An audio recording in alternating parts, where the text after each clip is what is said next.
So we have a supplication. Each time we do these nakshatras, we do this little supplication.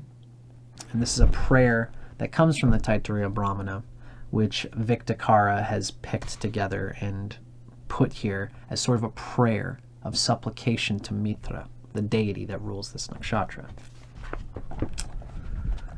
The supplication goes, "Let us prosper by offering prosperity to others without self-interest. May Mitra's friendship extend to everyone. May we live 100 autumns full of virility and vitality. It is well known that beauty leads to love. So, Chitra leads Anuradha to rise, bringing Mitra's golden radiance into the sky." Cool. That's deep. I suppose on the sky, on the ecliptic, Chitra would rise first, and then after Chitra rises, there would be one or two nakshatras beforehand, and then that would lead to Anuradha, and that's Mitra's golden radiance rising in the sky. And Chitra begins it with the beauty of the pearl. Cool. Psychedelic. There's so much to these nakshatras that we're all unfolding on, you know. Beautiful. Well, ladies and gentlemen, that was a good time. We still have one more reading left to go here. And this, of course, is going to come from our final reading of the day. It's the divine forces of the lunar nakshatras as portrayed in the Vedas by an author known as Radhe. And that's R-A-D-H-E. So Radhe is a writer whose work comes from somebody who is rooted in the sidereal tradition of astrology. They work with essentially the same nakshatras that a tropical Vedic astrologer like me does, because of course tropical zodiac signs revolve around the sidereal zodiac. I try not to call it that, because the sidereal 27 nakshatras are not a zodiac. Zodiac relates to the zoo of the animals. The nakshatras are a whole different wheel in itself, and we both are looking at the same sidereal portions of the sky. They've been the same way for 3,000, 4,000 years, for all time. So the author of this book is a sidereal practitioner, but we have to keep in mind that there are times when, through her tradition, she might bring about and speak to qualities of a nakshatra that might have some of the distortion points that we've mentioned, which means that essentially Radha's work on Mitra, for example, could have the energy of the distorted sidereal tradition mixed in with it. Now, the reason I say this is because it's important for us to essentially, there's still good work in her book. So I invite all of you, as people interested in Mitra Nakshatra's character and personality qualities of the native, to read what you hear with a grain of salt. Try to see if you can be as discerning as possible, because there's still good stuff that she describes here. This is the classical Sanskrit tradition has spent a lot of time digesting the moon and the rising sign in a nakshatra. So if you've got your moon in Anuradha, if you've got your rising sign in Anuradha, or any important point, the Atmakaraka, if you've got like a stellium of 5 planets in Capricorn, and Saturn falls into Anuradha, all those 5 planets are going to be channeled through that Saturn falling into Anuradha. So that would be an important, The main ones, though, are the rising sign and the moon sign. The rising nakshatra and the moon nakshatra. So if you've got either of those falling into an Anuradha, this could give you a bit of a glimpse into your character. So this is the Anuradha native by Radhe. What we read is, Anuradha's congenial disposition is evidenced by its divine Deva Jyotisha classification. That's one of the qualities that I don't usually put. I digress. The Deva quality is given to Anuradha. There's Devas and there's Asuras, and then there's also Rasikas. I haven't done enough work with the Deva stuff, but I think that they do have a tripartite thing which relates to Sattva, Rajas, and Tamas. And so Deva would mean that it has a sort of a sattvic quality to it. Don't quote me on that, but I think that that's where that's coming from. So Anuradha has a congenial disposition, evidenced by its Deva Jyotisha classification and its Mridu, soft quality. So only Mrigashirsa and Revati share those attributes. According to Jyotisha Shastra, Mridu Nakshatras are favorable for making friends and engaging in intimate unions. That comes from Brihat Samhita. Now, top principles governing the life and actions of the native include the golden rule, which is treat others as one would like to be treated, non-injury to others, that's ahimsa, and truthful speech, truthful, mindful speech.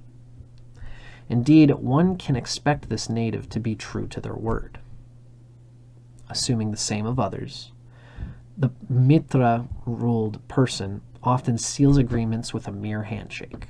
Because we're going to do this, yeah? Good? Great. You can depend on me on it, because this is where their bread is buttered, is the union itself, right? So they're big on their word, which is a beautiful quality.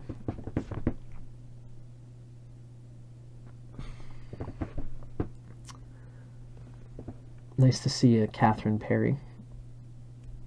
I'm happy to be sharing my time with you. Now, so this is a moment where the author says that Anuradha resides in the deep waters of Scorpio, and so it has these qualities, but we're going to skip that because we're tropical Vedic astrologers. Now, what we read is that certain aspects of Ram Dass's life are exemplary of Anuradha's compassionate and giving nature. I'm very excited to talk about this. I love Ram Dass. Ram Dass was a character who was born in the 40s or 30s, actually. Grew up to be a Harvard-educated professor, and he was a real brilliant Harvard-trained psychologist. And his whole story is beautiful because he says everyone's looking at him and saying, you got it, you understand, you went to Harvard, you're the intelligent person. And inside, he's got this Harvard degree, and everyone's like, oh yes, you're one of the happiest men of psychology. And he wasn't actually happy, and he knew that it was all bullshit. And so he went to India, and he got a guru. He actually did a bunch of psychedelics. He got into mysticism with his fellow Harvard ally, Timothy Leary.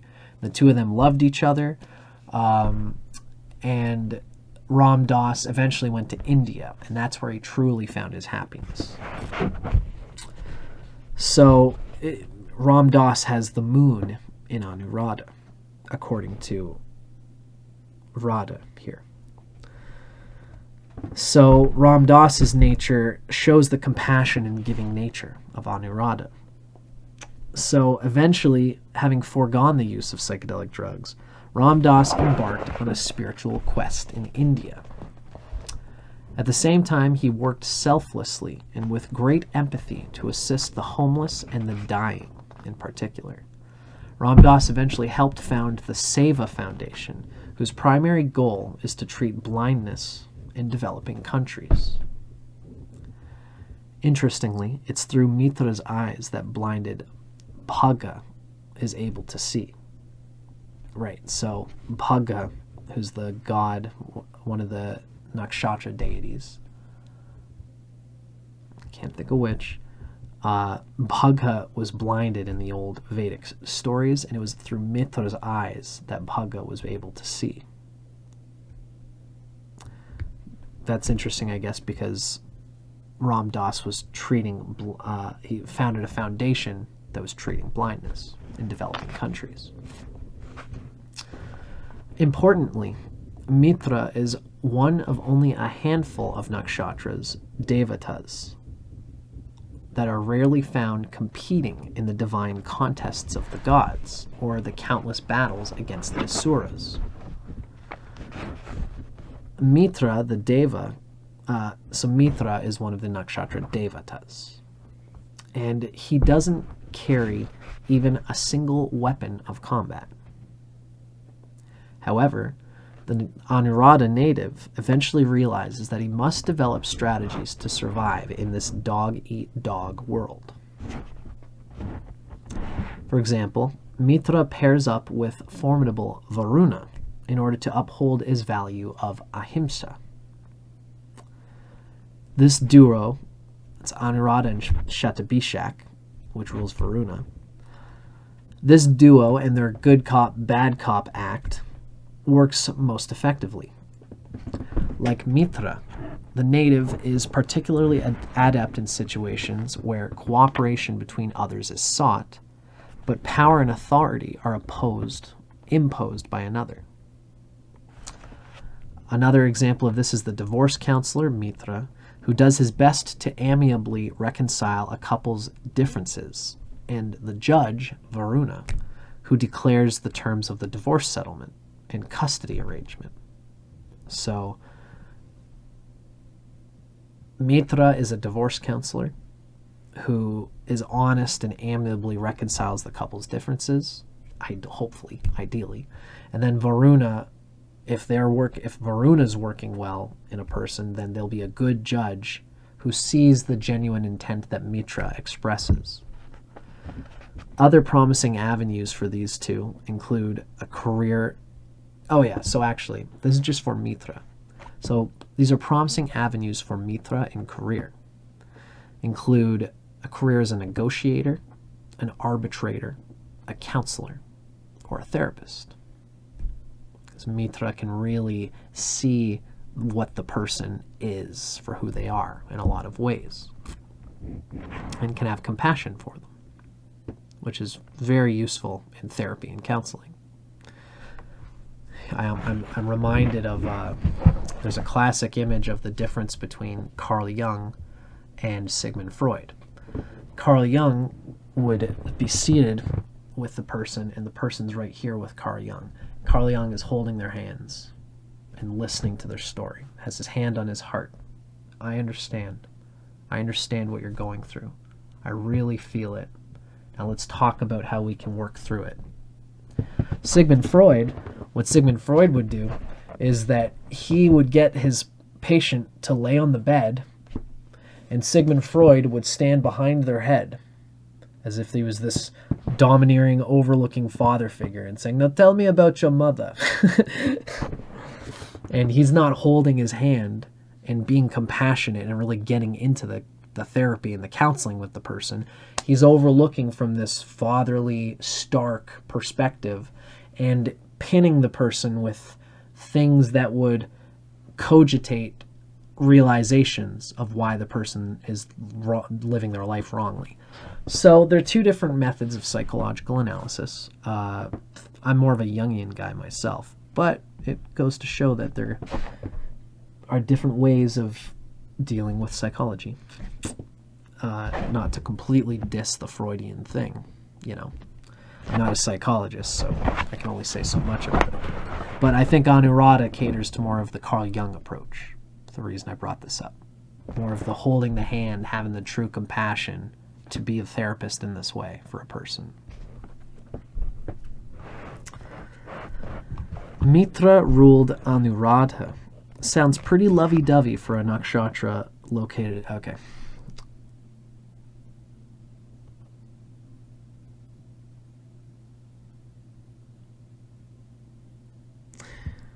So, I'm going to skip the scorpion part, but Anuradha, it says it's in the heart of the scorpion. That's a sidereal statement. But what it does also say, though, is that Anuradha is hemmed in by cutthroat Vishaka and Jyesta, which is ruled by Indra.